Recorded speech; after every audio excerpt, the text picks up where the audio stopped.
En utilisant une série de 3 images, c'est possible de raconter une histoire afin de créer 3 problèmes différents.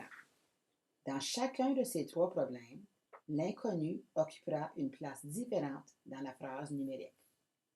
Cette démarche, présentée en première et deuxième année, permet de présenter le langage mathématique, d'explorer le nouveau vocabulaire et de souligner comment utiliser l'opération inverse pour trouver un inconnu.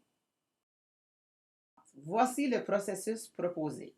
À partir des images présentées, l'enseignante fournit le contexte de l'histoire. Ensuite, elle demande aux élèves de raconter l'histoire. À ce temps, l'enseignante sert de scribe. Elle s'assure que chaque image soit représentée par une phrase. Vous voyez que le contexte est inscrit au haut de l'histoire. Il était une fois un petit orignal appelé Lily. Elle aimait s'installer sur la clôture pour regarder le lac. Chaque phrase fournie par les élèves est inscrite sous l'image correspondante. Nous avons donc une histoire complète. Le début, 5 oiseaux étaient sur son panache. Le milieu, 3 oiseaux sont arrivés sur son panache. Et la fin de l'histoire.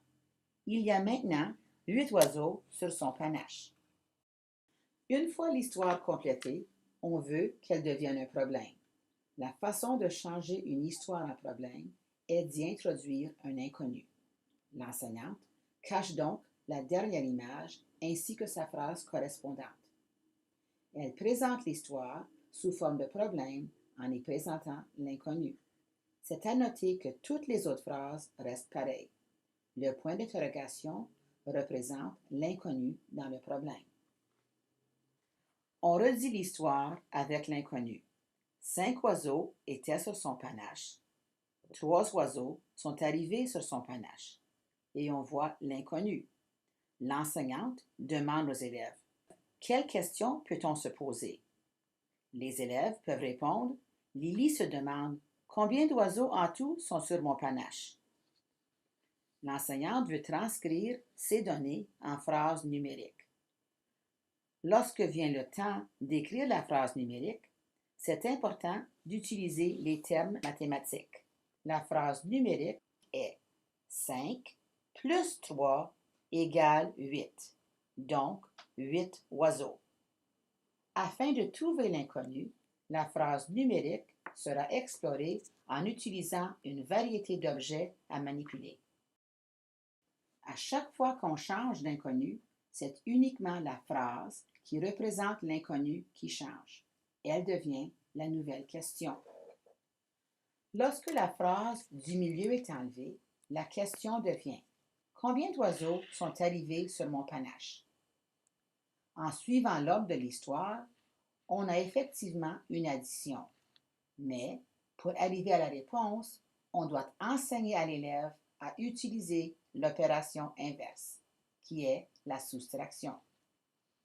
On connaît le nombre d'oiseaux total, on connaît combien il y en avait au début et on cherche combien sont arrivés. Je prends le total d'oiseaux, je soustrais ce qu'il y avait au début afin de trouver mon inconnu, c'est-à-dire le montant d'oiseaux qui est arrivé. Afin de concrétiser le lien entre l'addition et la soustraction, une variété d'objets à manipuler sera utilisée. Lorsque la phrase du début est enlevée, la question devient: combien y avait-il d'oiseaux au début? Encore une fois, on utilisera l'opération inverse pour trouver l'inconnu et une variété d'objets à manipuler sera utilisée. Comme vous avez vu, une même histoire peut générer 3 questions différentes. La question, c'est-à-dire l'inconnu, peut être à la fin, au début ou au milieu du problème. Pour s'assurer que les élèves comprennent bien le processus, c'est primordial de le faire vivre à maintes reprises en utilisant une variété de phrases numériques sous forme d'histoire. L'utilisation du tableau interactif est un autre moyen de faire vivre cette démarche.